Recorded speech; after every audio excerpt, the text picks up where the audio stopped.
Hello दोस्तों, मैं आप सभी दोस्तों का सोडा उत्कर्ष क्लासेस पे स्वागत करता हूं। और आज हम रीजनिंग का कैलेंडर टॉपिक पढ़ने जा रहे हैं। तो टाइम न गवाते हुए मैं सीधा टॉपिक पे आता हूं। तो देखो, आज का हमारा टॉपिक रहेगा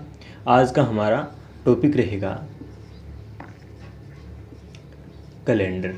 आज का हमारा जो टॉपिक है वह है कैलेंडर। ठीक है, आज का हमारा जो टॉपिक है वह है कैलेंडर। साधारणतः सभी को पता ही होगा कि कैलेंडर होता क्या है। तो ये मेरे को बताने की ज़रूरत नहीं है कि कैलेंडर होता क्या है। तो देखो, बात करें विश्व के मानक कैलेंडर की, बात करें विश्व के मानक कैलेंडर की, विश्व की मानक कैलेंडर की। तो ध्यान रखें, विश्व का जो मानक कैलेंडर जो होता है, वह कैलेंडर होता है ग्रिगोरियन कैलेंडर। दोस्तों, ग्रिगोरियन जो कैलेंडर है, साधारणतः हमारे जो घरों में कैलेंडर रहते हैं उसे बोलते हैं ग्रिगोरियन कैलेंडर। वह विश्व का मानक कैलेंडर होता है, यानी विश्व के अंदर सभी जगह ग्रिगोरियन कैलेंडर को यूज में लिया जाता है। विश्व में सभी जगह ग्रिगोरियन कैलेंडर को यूज में लिया जाता है। इसका दूसरा नाम है ईसवी कैलेंडर। ईसवी सन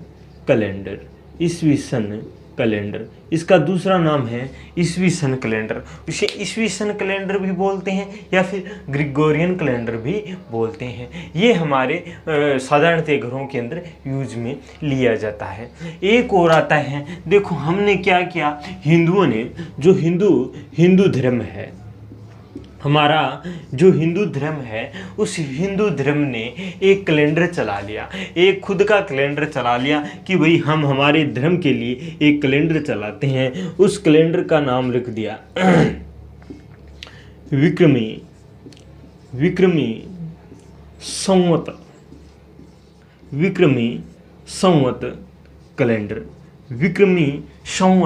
कैलेंडर। तो हिंदुओं ने चलाया था विक्रमी संवत कैलेंडर। एक बात ध्यान में रखिए, जो ग्रिगोरियन कैलेंडर है और जो विक्रम संवत कैलेंडर है, उन दोनों कैलेंडरों में अंतर क्या है, तो ध्यान से देखिए। मैं तो ये मानता हूँ, जो हिंदू कैलेंडर है, विक्रमी जो संवत कैलेंडर है, वह एक वास्तविक कैलेंडर है। लेकिन जो ग्रिगोरियन कैलेंडर है, वह मानव के द्वारा बनाया गया अवास्तविक कैलेंडर है। कैसे? ध्यान से सुनो भाई मेरी बात। कैसे है सर? तो देखो, ये जो कैलेंडर है, ये कैलेंडर चंद्रमा पर आधारित है। ये जो कैलेंडर है, ये कैलेंडर चंद्रमा पर आधारित है। और जो ग्रिगोरियन कैलेंडर है, वह पृथ्वी अर्थात पृथ्वी या सूर्य पर आधारित है। पृथ्वी और सूर्य पर आधारित है। ध्यान से सुने, हिंदू जो विक्रम संवत कैलेंडर है, वह चंद्रमा पर आधारित है। जैसे हम कहते हैं साधारणतः हिंदू क्या कहते हैं कि आज दूज है, तीज है, तो वह किस पे आधारित होती है? चंद्रमा पे आधारित। लेकिन जो ग्रिगोरियन कैलेंडर बना हुआ है हमारे घर में, साधारणतः कहते हैं आज 1 तारीख है, 2 तारीख है, वह क्या किस पर आधारित है? पृथ्वी या सूर्य पर आधारित है। तो इस प्रकार से ये हमारे 2 कैलेंडर हैं। मैंने एक बात कही थी कि विक्रम संवत वास्तविक है।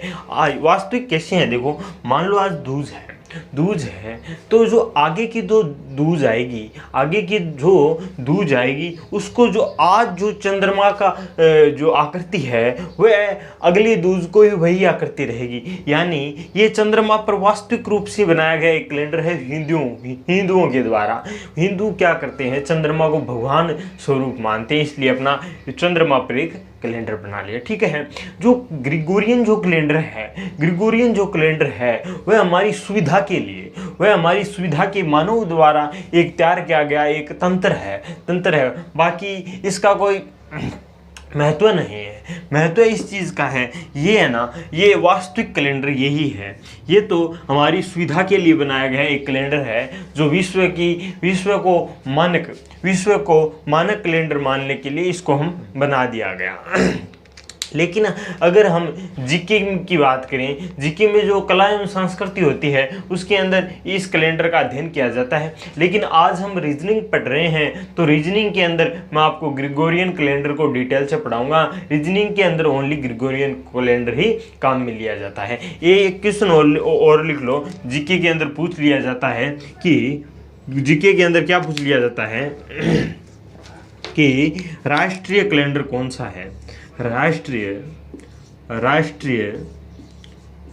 कैलेंडर कौन सा है, तो याद रखिए राष्ट्रीय कैलेंडर है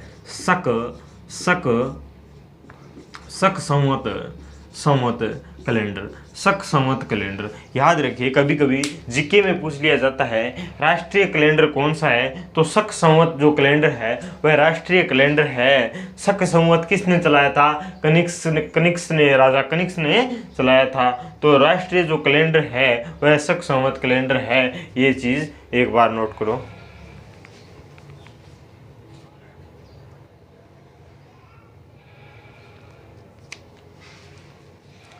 नोट होगी।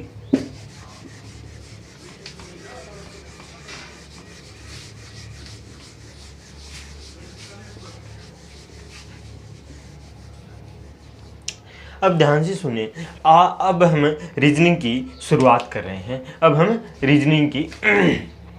रीजनिंग की शुरुआत कर रहे हैं, तो ध्यान से सुने। सबसे पहले मैं आपको बताने वाला हूँ, सबसे पहले रीजनिंग की अगर शुरुआत करते हैं कैलेंडर से, तो देखिए ओड नंबर इम्पोर्टेंट है। क्या? Odd number. पहले आप ये जान लो कि ओड नंबर होते क्या है। ओड नंबर होते क्या है, तो ध्यान से सुनो मेरे भाई, ध्यान से सुनो मेरे दोस्त कि ओड नंबर होते क्या है। मान लो आज क्या वार है? आज मान लो सोमवार है। आज वैसे सोमवार, ये क्या वार है? आज सोमवार है। आज क्या वार है? सोमवार है। ठीक है, आज क्या वार है? सोमवार है। मैंने कह दिया मेरे दोस्त, मैंने क्या कह दिया कि भाई 13 दिन बाद कौन सा दिन होएगा?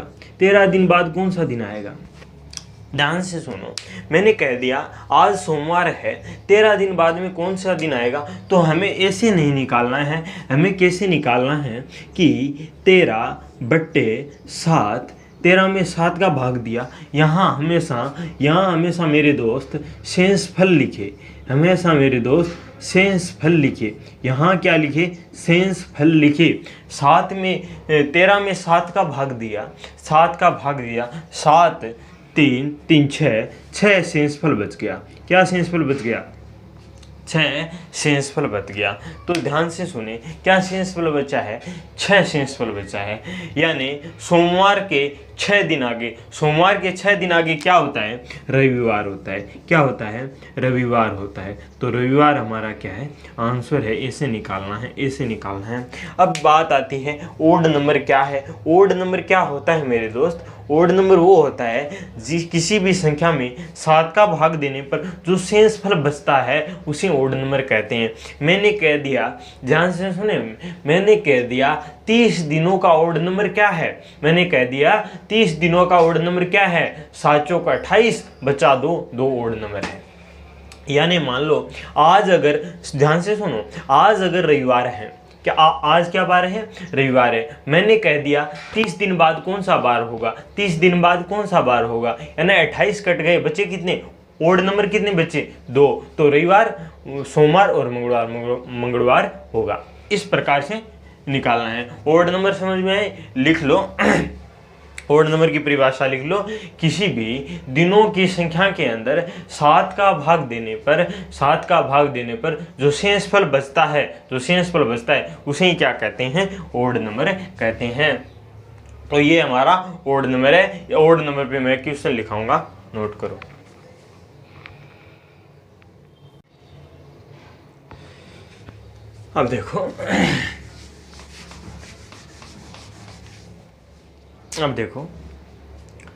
अब अब इस पर सीधा क्वेश्चन पूछते हैं कभी कभी। ओड नंबर बहुत इंपॉर्टेंट है। अगर कैलेंडर पढ़ रहे हो रीजनिंग के अंदर ओड नंबर, कई टीचर है यहाँ से स्टार्टिंग नहीं करते, लेकिन ये मेरा न्यू तरीका है, मैं यहाँ से स्टार्टिंग करूँगा। ओड नंबर से ही लगभग शुरुआत होती है। अब ध्यान से सुनो, मान लो आज क्या है, आज क्या है, आज तो सोमवार है, सोमवार है। आज क्या है, मंडे है, आज क्या है, मंडे है। दोस्त मैंने कह दिया 119 दिन बाद में, 119 दिन बाद में कौन सा दिन आएगा। मैंने कह दिया आज मंडे है, मैंने कह दिया 119 दिन बाद में कौन सा दिन आएगा। तो 119 बटा 7, 7 बचे कितने, 3 और 1 4, 49 बराबर 0। शेषफल कितना आया है, 0। यानी यहाँ से न तो कोई आगे जाना है न पीछे जाना है, तो इसका आंसर क्या होगा, मंडे। इसका आंसर क्या होगा, मंडे। इस प्रकार से निकालना है। इस प्रकार से ओड नंबर पूरी कैलेंडर रीजनिंग के अंदर जो कैलेंडर टॉपिक है, पूरे टॉपिक को मैं ओड नंबर से आपको संपूर्ण पूरा करवाऊंगा, ओड नंबर से पूरा करवाऊंगा। हाँ, तो ये आंसर हो गया। अगला क्वेश्चन, अगला क्वेश्चन, एक एग्जाम्पल और लो। जैसे मान लो दोस्त, मैंने कह दिया 4 मार्च को अगर संडे है, 4 मार्च को अगर संडे है तो 6 जून को कौन सा बार होगा। मैंने कह दिया 4 मार्च को संडे है तो 6 जून को कौन सा बार होगा। कई टीचर उससे कराते हैं तो सूत्र से कराते हैं, सूत्र सात्र कुछ नहीं लगाना है। यहाँ ओनली इतना देखना है कि 4 मार्च से लेकर 6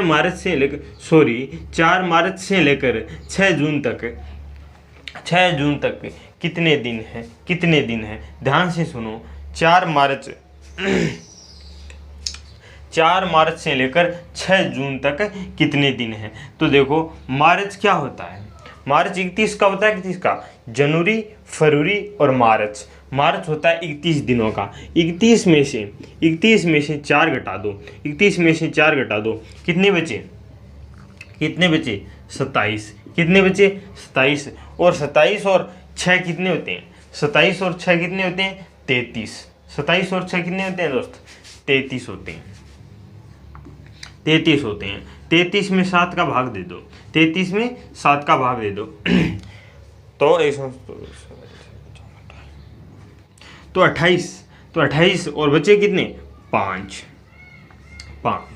तो 5 आगे, यानी संडे से 5 आगे। और एक बात याद रख लेना, अगर यहाँ 6 आ जाए, एक बात याद कर लो, नोट कर लो, यहाँ से क्या नोट कर लो, अगर आ जाए शेषफल, अगर 6 आ जाए तो आप उसे 2 मान लो।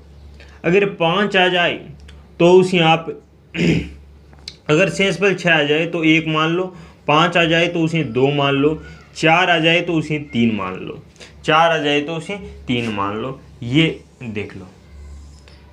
और ये मानना क्या है, नेगेटिव का मानना है, माइनस का मानना है। किसका मानना है, माइनस का मानना है।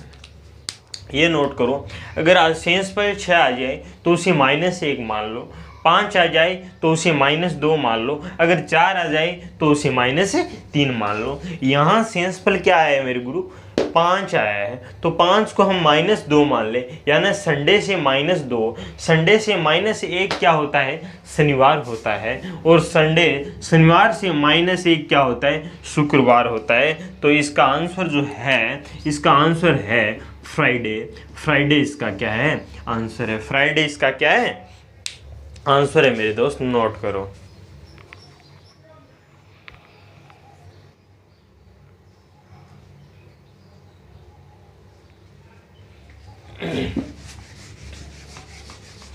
अब देखो,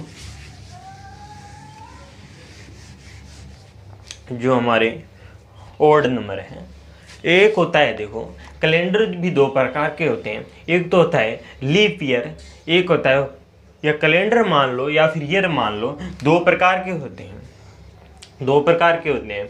एक तो क्या होता है, एक तो हमारा होता है साधारण वर्ष, और एक क्या होता है, लीप वर्ष। एक होता है मेरे दोस्त साधारण वर्ष और दूसरा क्या होता है मेरे दोस्त, लीप वर्ष। अब देखो यहाँ इसको भी हम ओड नंबर से पढ़ेंगे, इसको भी हम ओड नंबर से पढ़ेंगे। साधारण वर्ष की बात करें, साधारण वर्ष की अगर दोस्त बात करें तो साधारण वर्ष के अंदर 365 दिन होते हैं। साधारण वर्ष के अंदर 365 दिन होते हैं और लीप वर्ष के अंदर 366 दिन होते हैं। लीप वर्ष के अंदर 366 दिन होते हैं। साधारण वर्ष में 365 दिन होते हैं, लीप वर्ष में 366 दिन होते हैं। कई दोस्त पूछेंगे सर ऐसा कैसे, यहाँ तो 365 दिन है और यहाँ 366 दिन है, ऐसा कैसे संभव है? ध्यान से सुनो मेरी बात। ये होता क्यों है और ये होता कितने अंतराल में है? ये होता है मेरे दोस्त 4 साल के अंतराल में। कितने साल के अंतराल में होता है? 4 साल के अंतराल में। यानी 4 साल में एक लीप ईयर आता ही है, 4 साल में एक लीप ईयर आता ही है। बात आती है ऐसा होता क्यों है, बात आती है ऐसा होता क्यों है, ऐसा लीप ईयर आता है। मेरी बात सुनो, मैंने स्वरूपोत में पढ़ाया था, रीजनिंग के अंदर हम ग्रिगोरियन कैलेंडर को पढ़ेंगे और ग्रिगोरियन जो कैलेंडर है सूर्य और पृथ्वी पर आधारित है।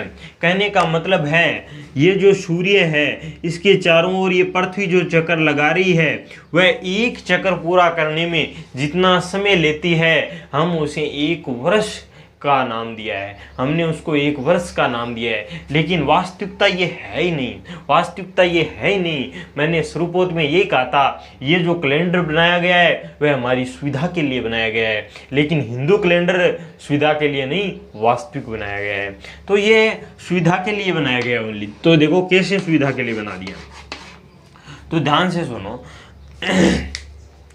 जो पृथ्वी एक चक्कर पूरा करती है, जो पृथ्वी एक चक्कर पूरा करती है, तो एक चक्कर पूरा करने के अंदर जो टाइम लेती है वह टाइम लेती है 365 दिन, 365 दिन 5 घंटा 48 मिनट 46 सेकंड, 46 सेकंड, यह वास्तविक टाइम है। लेकिन कैलेंडर अपनी सुविधा के लिए अगर मैं एक बार इसको 6 घंटा मान लूँ, एक बार मैं इसको कितना घंटा मान लूँ, 6 घंटा मान लूँ, यानी 1 साल के अंदर 6 घंटा एक्स्ट्रा है। 1 साल के अंदर 6 घंटा क्या है, एक्स्ट्रा है। 1 साल के अंदर अगर 6 घंटा एक्स्ट्रा है तो 4 साल में 24 घंटा एक्स्ट्रा हो गया। 24 घंटे का मतलब हुआ 1 दिन एक्स्ट्रा हो गया। 24 घंटे का मतलब हुआ, यानी इसको 4 से इंटू कर दो तो 24 घंटा, 24 घंटे का मतलब क्या हो गया, 1 दिन।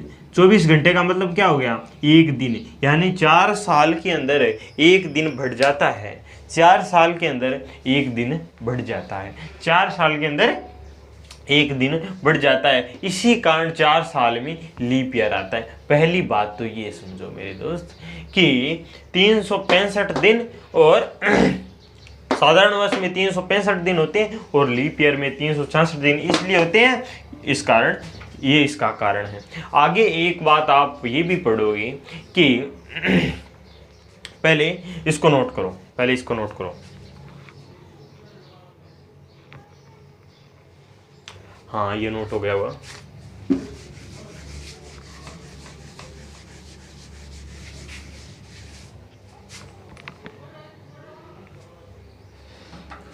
अब देखो तो मैंने क्या कहा कि जो साधारण वर्ष होते हैं, साधारण वर्ष जो होते हैं, जो साधारण वर्ष होते हैं उसमें 365 दिन होते हैं। अगर 365 में मैं 7 का भाग दूं, 365 में मैं 7 का भाग दूं तो ओड डेज कितने आते हैं? ओड डेज कितना आता है? एक दिन, यानी एक दिन एक्स्ट्रा, एक दिन एक्स्ट्रा, एक दिन एक्स्ट्रा। ध्यान से सुनो मेरे भाई, इसका मतलब क्या हुआ? यानी अगर साधारण वर्ष है तो साधारण वर्ष में का ओड डेज कितना है? एक दिन। इसका मतलब क्या हुआ? इसका मतलब क्या हुआ? कहने का मतलब ये है, कहने का मतलब ये है कि जो 2000 मान लो 13, मान लो 5 सितंबर 5 सितंबर 2013 को अगर सोमवार है, 5 सितंबर अगर 2013 को सोमवार है। सर आप सोमवार ही क्यों लिख रहे हो? अरे मैं भोले का भक्त हूँ इसलिए लिख रहा हूँ, ठीक है। 5 सितंबर 2013 को अगर सोमवार है दोस्त, तो 5 सितंबर 2014 को कौन सा बार होगा? तो एक दिन बढ़ा दो मेरे दोस्त, सोमवार की जगह आ जाएगा मंगलवार। समझ में आई कि नहीं आई? समझ में आई कि नहीं आई? ओड डेज का फंडा समझ में आया कि नहीं आया? साधारण अगर वर्ष है, साधारण अगर वर्ष बीच में आ रहा है तो एक दिन बढ़ेगा, एक दिन बढ़ेगा, और जितने ओड डेज होते हैं वह दिन बढ़ेंगे। तो साधारण वर्ष में एक दिन अगर ओड डेज है तो अगर 5 सितंबर 2023 को अगर सोमवार है तो 5 सितंबर 2014 को मंगलवार होगा। समझ में आई कि नहीं आई? हाँ भाई, अब ध्यान से सुनो, अब ध्यान से सुनो, ये बात समझ में आई कि नहीं आई? अगर मैं कह दूं कि भाई यहां मान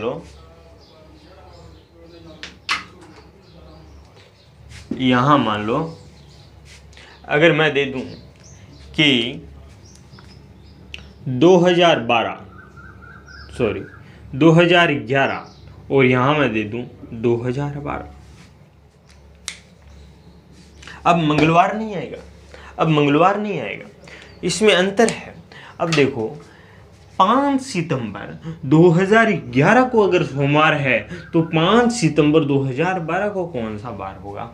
एक बात मेरे ध्यान से सुने, जो गैप है, अगर दोनों गैप के अंदर 29 फरवरी अगर आ गई है, अगर दोनों गैप के अंदर 29 फरवरी अगर आ गई है तो 2 दिन बढ़ेगा मेरे दोस्त, 2 दिन बढ़ेगा।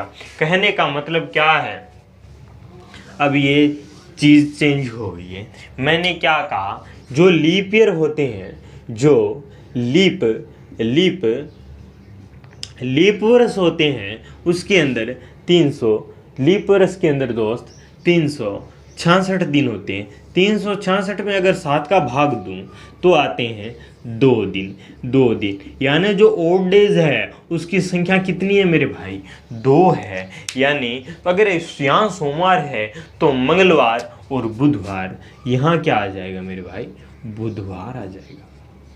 यानी 5 सितंबर 2011 को अगर सोमवार है तो 5 सितंबर 2012 को बुधवार आएगा, 5 सितंबर 2012 को बुधवार आएगा। इस प्रकार से हम लीप ईयर, ओड ईयर क्या काम आते हैं और ये क्या काम आते हैं समझें, नोट करो।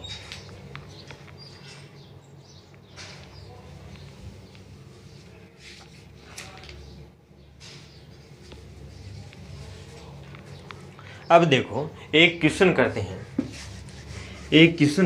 पूछा गया है। एक क्वेश्चन करते हैं, क्या क्वेश्चन है?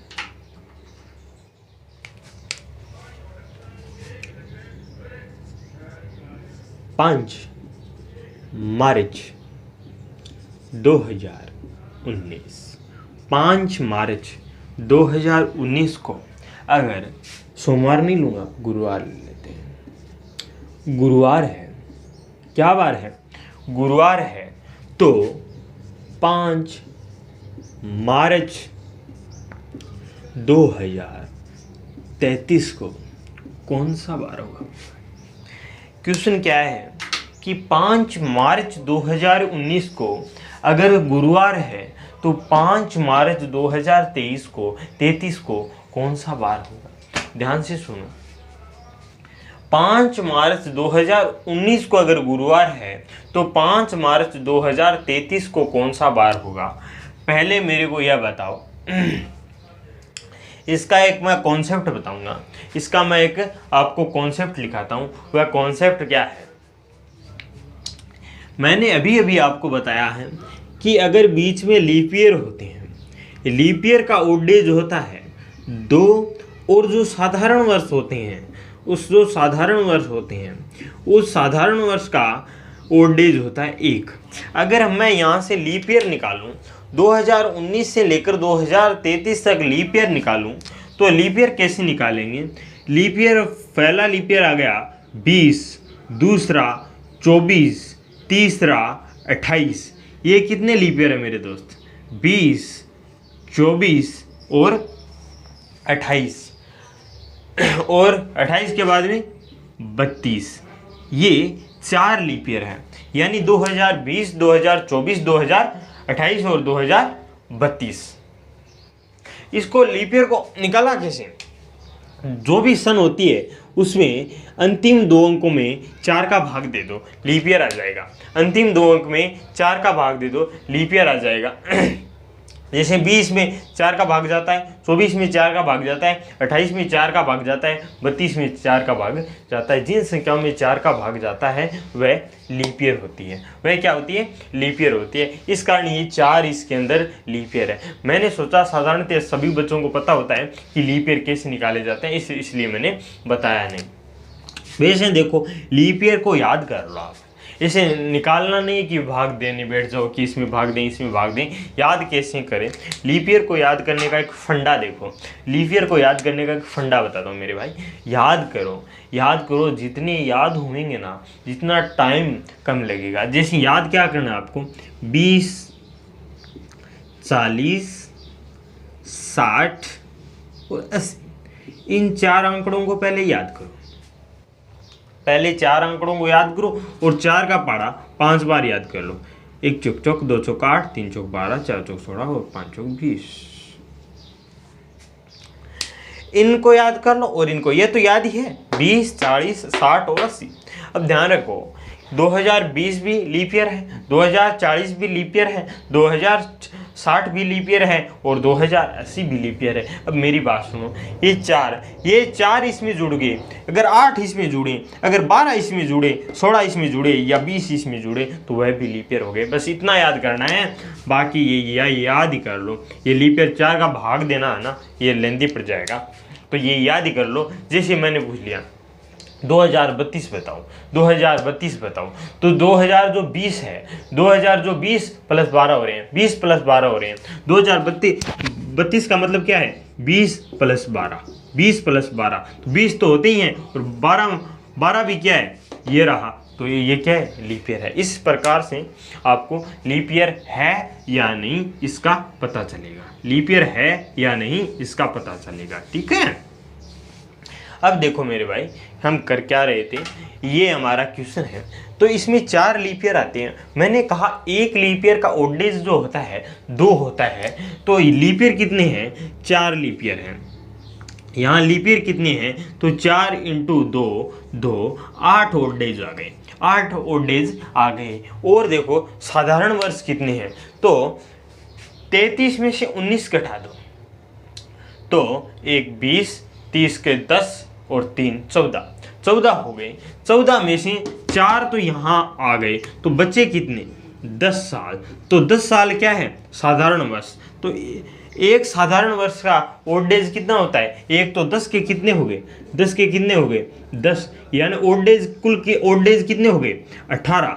18 में अगर 7 का भाग दे दो, 18 में अगर 7 का भाग दे दो तो 14, बचे कितने? 4, तो ये 4 प्लस हो जाएगा।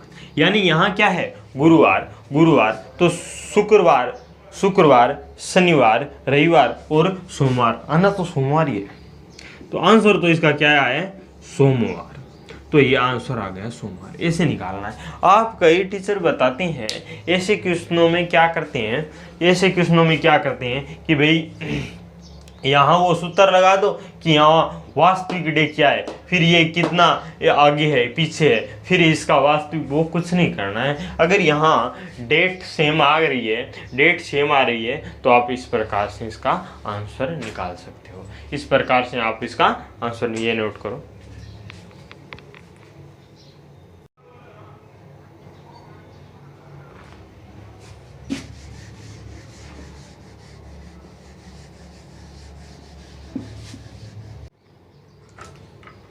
अब हम एक क्वेश्चन करते हैं।